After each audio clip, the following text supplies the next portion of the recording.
D, wait for it, delightful. Check out the name tag. You're in my world now, Grandma. What's up, nerds, and welcome to my weekend review, where I come to you every Sunday with 3 entertainment stories that I personally find interesting, and then we discuss it down below, and you tell me your opinions on it, and we'll talk about it. So, for the first story, Hunger Games writer Suzanne Collins is writing a prequel to the Hunger Games trilogy that she had done before, and this prequel is set in the past, where it's about Panem, and it's right after the Dark Days and the rebellion of District 13.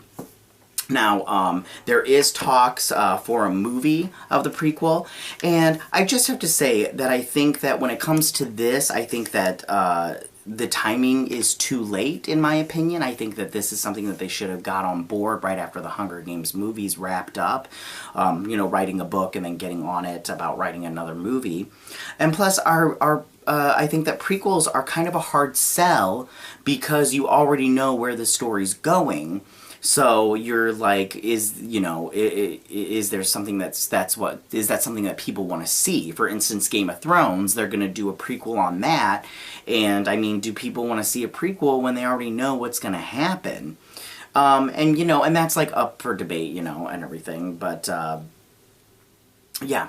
So the Hollywood Reporter, they had an article about comedy and is it dead in the multiplex, and it was a pretty popular article. It dropped a couple of days ago, and it was basically over the movie Late Night, and and how that didn't really do that great in the box office.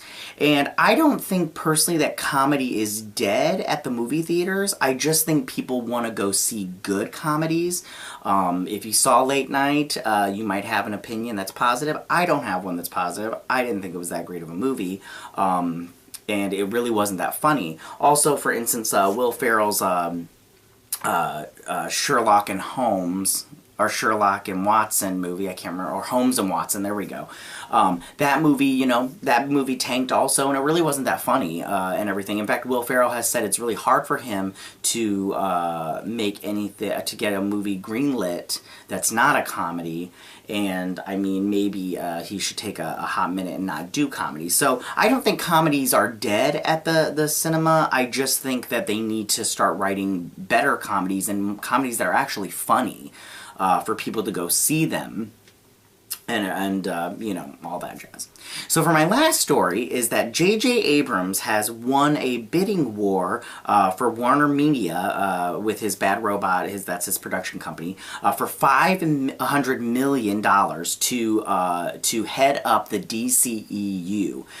So he basically, what it is, he has Bad Robot, that's his production company. He put a bid in for $500 million, it looks like, to make movies at the DCEU, and he won't get all that money. His production company will get that money, and he'll obviously get some of them because he's got to get paid, and he's talented, so he should get paid.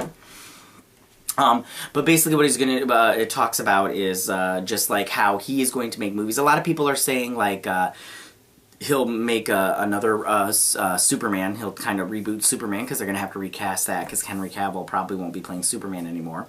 And then a lot of people are saying Green Lantern. I'm not 100% sure that he'll make a Green Lantern movie, but you never know. You never know. I think that what's going to happen is he'll make 1 or 2 movies for the DCEU, and then he'll just pass that on to his production company, and then they'll start making decisions for that. And I'm not 100% sure that Bad Robot is really the best choice to make decisions like that.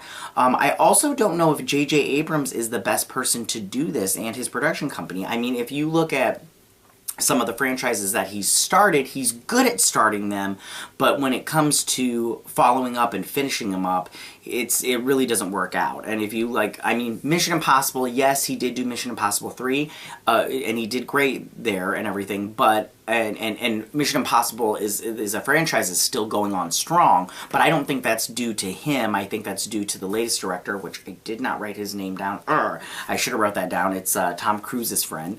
But then, if you look at Star Trek, the first Star Trek movie, which came out in 2009, so good. Love that movie. But then the other 2 are crap. They're just no good, in my opinion. I mean, but I'll be hard-pressed to find somebody that at least thought Beyond was good. You can find some people that are okay with Into the Darkness. And then Star Wars is another one. I mean, the first one, personally, you know, I did like it, but I think I was just caught up in the nostalgia of it. Now I just look at it and it's okay. It's very mediocre, but it's because it copies New Hope note for note and everything. But then, you know, you look at Last Jedi, and even though I did like Last Jedi, a lot of people didn't, and it has really hurt the franchise. So there's that. So, I mean, like, some of these things would be red flags. Plus, you know, you've got Matt Reeves' Batman coming out, and Matt Reeves is a friend of J.J. Abrams. He actually gave him his first gig, which was Cloverfield, back in, 2011. Don't quote me on that. So, I mean, I don't know how I'm not 100% on board with it. In fact, I'm kind of like 40% on board with it, just because even though I do think J.J. Abrams is talented, and I think that the movie that he makes for the DCEU, if he makes one or two, I think those will be at minimum decent, but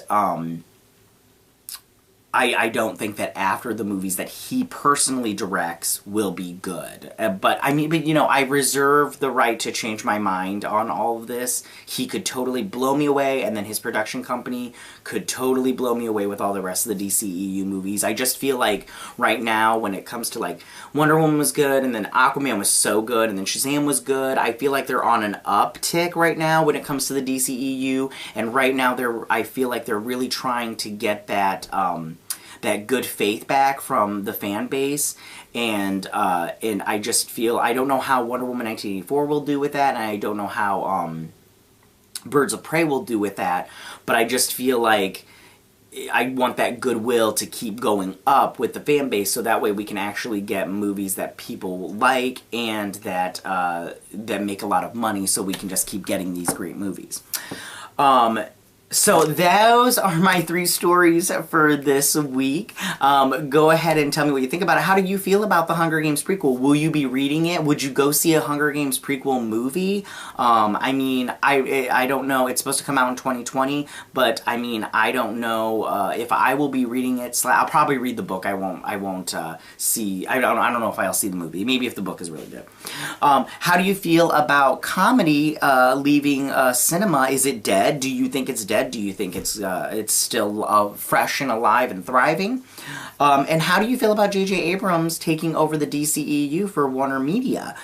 Go ahead and leave your comments in that section down below. Also down below is the articles, so you can read them yourself. If you like this video, go ahead and hit that like button. I won't mind. If you're new to my channel, please hit that subscribe button. I would greatly appreciate it. And I will see you guys next week for my week in review. You guys have a good week. Bye.